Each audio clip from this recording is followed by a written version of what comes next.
Z का letter teleport होकर assassin guild के पास पहुंच जाता है। हालांकि जब सारा असैसिन गिल्ड उस लेटर को देखकर खुश था क्योंकि जेड उनके लिए मर चुका था, लेकिन ये लेटर उसके जिंदा होने का प्रूफ था। और लेटर में गैलीलियो पढ़ता है कि जेड सही सलामत है और लॉर्ड ऑफ द लॉर्डेस्ट को हराने के बाद वो वहां का नया लॉर्ड बन गया है और इसी वजह से वो उन सबको अपने महल में बुलाने के लिए ये लेटर भेजा है, जिस पर वो लोग खुश हो जाते हैं। लेकिन लॉर्ड उस लेटर को देखकर मुस्कुराता है। ग्रिम पूछता है कि आखिरकार ये सब हो क्या रहा है, तो वो लोग तैयार थे जाने के लिए। लेकिन तभी रैन लॉयड को अपने साथ चलने को बोलती है, वो भी इसीलिए ताकि लॉयड साथ में चलकर जेड के ऊपर भी वही स्पेल वाला टैटू बना सके जो कि उसकी पावर्स को कंट्रोल कर सके। मगर लॉयड एक बात बोलता है कि सोचो जरा, ये लेटर टेलीपोर्ट होकर एग्जैक्ट इसी लोकेशन पर आया है। इसका मतलब ये है कि जेड ऑलरेडी इतना काबिल हो गया है कि वो इस टेलीपोर्टेशन को कंट्रोल कर सके, तो उसकी वहां पर कोई ज़रूरत नहीं है। जिस पर पहले रैन हैरान थी, जबकि सारा असैसिन गिल्ड जेड पर शक कर रहा था कि कहीं उसने हमसे झूठ तो नहीं बोला कि वो अपनी पावर्स को कंट्रोल नहीं कर पाता और शायद ये लेटर कोई ट्रैप है। पर रैन ना चाहते हुए भी जेड पर भरोसा करती है कि जेड ऐसा नहीं कर सकता और ये देखकर सभी लोग हैरान थे। लॉयड बोलता है कि जब तुम्हें इतना भरोसा है ही तो मुझे वहां जाने की कोई ज़रूरत नहीं, लेकिन मैं फिर भी जाऊंगा ताकि मैं तुम लोगों का ध्यान रख सकूं। जिसे सुनकर लॉयड की केयर सुनकर सब लोग खुश हो जाते हैं, लेकिन लॉयड तो बस टेलीपोर्टेशन की पावर को और समझना चाह रहा था।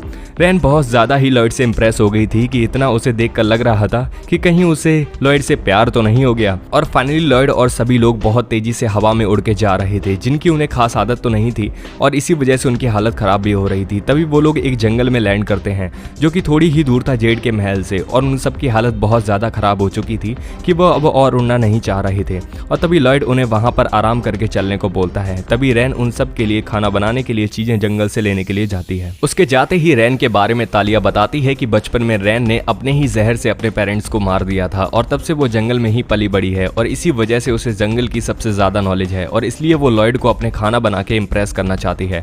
जेड ने ही रैन को पहली बार ढूंढा था जब वो बहुत छोटी थी और खूंखार भी थी, जिसके लिए पहले तो असैसिन गिल्ड तैयार नहीं था उसे रखने के लिए, लेकिन जेड के फोर्स करने के बाद वो सब साथ में उसका ध्यान रखने के लिए मान जाते हैं। जैसे बेबीलोन और तालिया उसके कपड़े बनाते हैं, जिसमें जेड ने खास तरीके का स्पेल यूज किया था जिससे उसका पॉइजन कंट्रोल हो सके, और क्रोस के लिए खाना बनाता है। गैलीलियो उसका टीचर बन जाता है और ऐसे ही रैन असैसिन गिल्ड का एक खास हिस्सा बन गई थी, जिसकी वजह से रैन जेड को अपना बड़ा भाई की तरह मानती थी। लॉयड जेड के बनाए कपड़े को देखकर काफी इंटरेस्टेड था और ये देखकर ग्रिम हैरान, क्योंकि ये पहली बार था कि लॉयड एक इंसान में इतना इंटरेस्टेड हो और वो उससे मिलना चाहता था। तभी रैन ने खाना तो बनाया था, लेकिन उसमें असैसिन गिल्ड को अपनी मौत नजर आ रही थी क्योंकि वो दिखने में कुछ खास नहीं लग रहा था।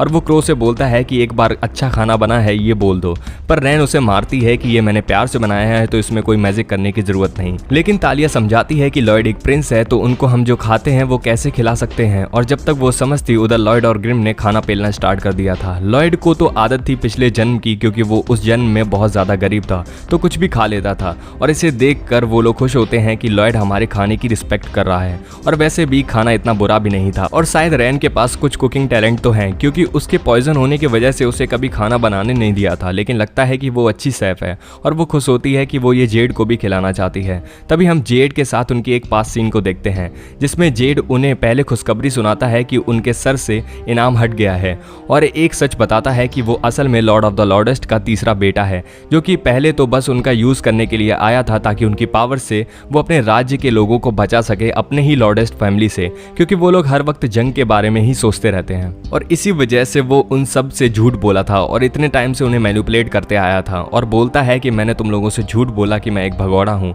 और इसी वजह से वो उनसे माफी मांगता है। लेकिन वो लोग बिल्कुल भी हैरान नहीं थे, ऊपर से खुश थे कि अरे फिर तो तुम बहुत ज्यादा अमीर हो गए, क्योंकि हरकतों और आदतों से उन्हें पहले ही पता चल गया था कि जेड एक नोबल घराने से है। लेकिन सबसे ज्यादा जो शौक हुआ था वो रैन के ही सर पे हुआ था और वो अभी तक इस सदमे से बाहर नहीं निकल पाई थी। लेकिन बात ये थी कि जेड की लाइफ में जो भी हुआ हो वो उसके पास्ट में था और असैसिन गिल्ड को उससे कोई प्रॉब्लम नहीं थी, क्योंकि उन सब की पास्ट लाइफ कुछ खास अच्छी नहीं गई थी, तो उन लोगों ने जेड को कभी जज नहीं किया। लेकिन जेड अपनी प्रॉब्लम अकेले सॉल्व करना चाहता था, जिससे रैन को प्रॉब्लम थी। पर जेड सही था, क्योंकि अगर वो इसमें जेड का साथ देते तो वो लोग भी वो फ्रीडम खो देते जो उन्होंने अभी अभी पाई थी, जो कि वो लोग या कहें जेड तो बिल्कुल नहीं चाहता था। और अगर वो इस काम में कामयाब रहा तो वो उस राज्य को ऐसी जगह बनाना चाहता था जहाँ ब्लाइटेड मजे से रह सके, जिसे सुनकर सब इमोशनल हो जाते हैं। और प्रेजेंट में तो ग्रिम बहुत ज़्यादा रो रहा था और बोलता है कि मैं इस जेड नाम के बंदे से मिलना चाहता हूँ। खाना खत्म करने के बाद वो लोग लॉयड को सोते हुए हालत में महल की तरफ बढ़ रहे थे।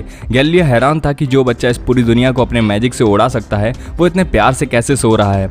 लेकिन ग्रिम बोलता है कि ये कोई प्यारा नहीं है, जरा देखो सोते हुए भी इसने कितना पावरफुल बैरियर अपने ऊपर लगा रखा है। जिसे देखकर गैलिलियो समझ जाता है कि बात तो सही है। तभी चलते हुए रैन उन्हें रोकती है कि लॉयड को यहीं आराम करने दो, क्योंकि वो ऐसा तो नहीं कह रही कि जेड हमें धोखा दे रहा है, लेकिन अगर किसी ने उससे जबरदस्ती ये लेटर लिखवाया हो तो ये ट्रैप हो सकता है, जिस पर वो लोग मान जाते हैं। लेकिन लॉयड गुस्सा जरूर होगा अगर असैसिन गिल्ड ग्रिम के होते हुए मुसीबत में पड़ जाए। तो वो लोग लॉयड को वहीं छोड़कर अकेले ही सब महल की तरफ चले जाते हैं। वहाँ छुपके से वो लोग पार्टी को देख रहे थे जो कि नॉर्मल ही लग रही थी। तभी उस पार्टी का एक बंदा उन्हें पहचान लेता है और वो असैसिन गिल्ड और उन सब लोगों को पार्टी का सितारा बना चुका था, जिसकी खुशी उनसे बर्दाश्त नहीं हो रही थी क्योंकि वो लोग बहुत टाइम से ऐसी पार्टी नहीं देखे थे।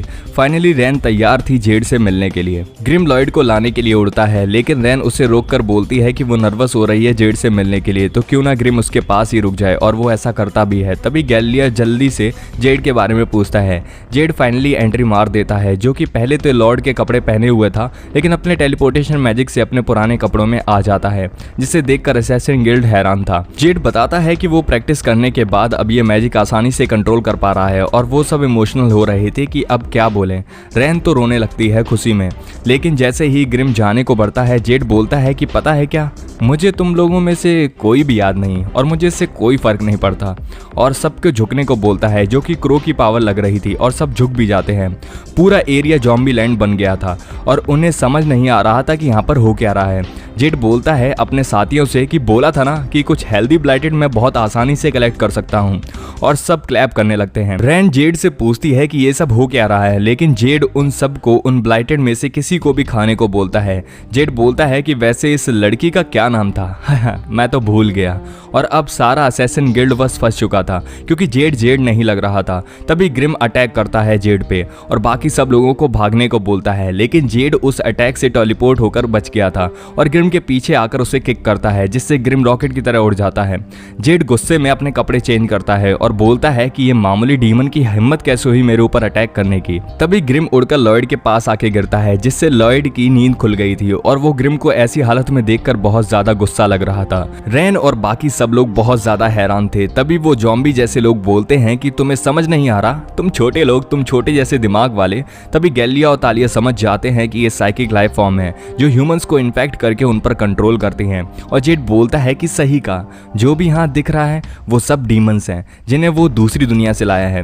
तभी टेलीपोर्ट होकर उनके पीछे से बोलता है कि इस कॉन्टिनेंट के पार उस चीन की दूसरी तरफ वहां से मैं हूं, और इस जमीन पर कुछ ऐसा है जो मैं बहुत बुरी तरीके से पाना चाहता था, और वो तुम लोग समझ गए। हाँ, वो जेड की बॉडी और उसकी टेलीपोर्टेशन एबिलिटी थी। वैसे मिलकर खुशी हुई असैसिन गिल्ड। मेरा नाम है गुसार में नेदरवर्ल्ड का तूफान।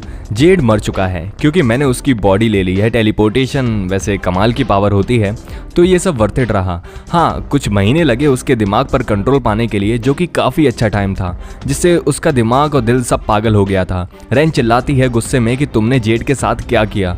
तभी गुसार में उसे किक मारता है और बोलता है कि शांत रहो, मैं बता रहा हूँ ना, वेट करो। जेड तुम लोगों को बहुत प्यार करता था कि दोस्तों को मत मारना, उन्हें छोड़ दो, और ऐसा ही करते करते अपने अंत तक ऐसा करता रहा। असैसिन गिल्ड पूरा गुस्से से भर गया था, लेकिन कर्ज स्पीच से वो लोग हिल नहीं पा रहे थे। गुसार में तरह तरह की चीजें बताता है कि कैसे उसने उसके दिमाग पर प्रेशर बनाया और वो तुम सबके बारे में जान गया, क्योंकि तुम ब्लाइटेड की बॉडी हम डीमंस के लिए बेस्ट होती है, और इसीलिए मैं तुम लोगों के लिए यहाँ पर आया हूँ। जेड ने मरना डिसाइड किया, लेकिन अगर उसकी बॉडी मरती तो मैं भी मर जाता, क्योंकि मैं उसके अंदर था। तो पता है क्या किया? कुछ नहीं, वो बोलता रहा कि मैं अपने दोस्तों को बचाऊंगा, मैं दुखी हूँ, मैं तुम सब की यादें उसके दिमाग में चलती हुई देख रहा था। लेकिन पता है, मैंने सब सही कर दिया। मैंने जेड को मौत के दरवाजे पर पहुंचा दिया, वो भी बिना कोई नुकसान आए। बहुत मज़ेदार था कि कि उसकी इतनी स्ट्रांग विल मैंने तोड़ दी। तुम्हें उसका चेहरा देखना चाहिए था जब वो अपने आप को मारने के नए नए तरीके सोच रहा था। उसने नर्क इतनी बार देखा कि मैं बता नहीं सकता, जबकि उसे पता नहीं था कि वो इससे उसका ही काम आसान कर रहा है। और इसी तरीके से जेड का इस दुनिया से सफाया हो गया। तभी सारे डीमंस बोलने लगते हैं कि लॉर्ड गुसार में हमें ये ब्लाइटेड लोग खाने दीजिए, स्पेशली ये बच्ची, पॉइजन देखने में टेस्टी लग रहा है। जेड बोलता है कि अभी रुको, ये बच्ची के लिए थोड़ी सावधानी बरतनी पड़ेगी। और वो जेड की दी हुई हेयर क्लिप अपने पैरों से तोड़ देता है और बोलता है कि अगर मुझे याद है तो इस बच्ची ने अपने माँ बाप को जन्म पे ही मार दिया था, वो भी अपने जहर से। पूरा असैसिन गिल्ड गुस्से से पागल हो गया था और सब उसे अभी ही मारना चाह रहे थे, लेकिन हिल नहीं पा रहे थे। गुसार में बोलता है कि हमारे पास 5 बॉडीज हैं, तो कौन कौन सी चाहता है बोलो जरा।